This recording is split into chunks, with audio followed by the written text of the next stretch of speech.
Hi hello welcome back to mini vlog. ఇవాళ mini వ్లాగ్లో ఏంటంటే మార్నింగ్ ఉత్త పొంగనాలు చేసుకుంటున్నాము.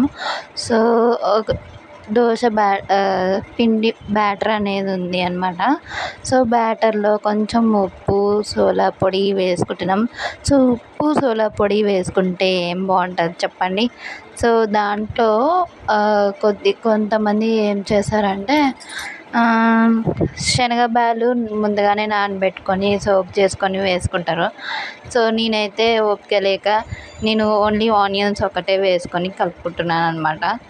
సో ఇప్పుడు ముందుగా స్టవ్ ఆన్ చేసుకొని పొంగనాలది పెనం పెట్టుకొని ఇంకా కొంచెం ఆయిల్ వేసుకొని ఇంకా వేసేసుకోవడమే పిండి.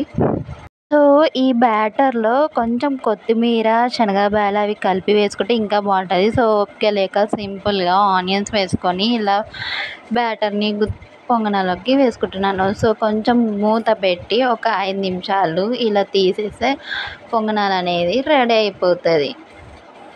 చూసారా ఎంత బాగా వస్తున్నాయో పొంగనాలు.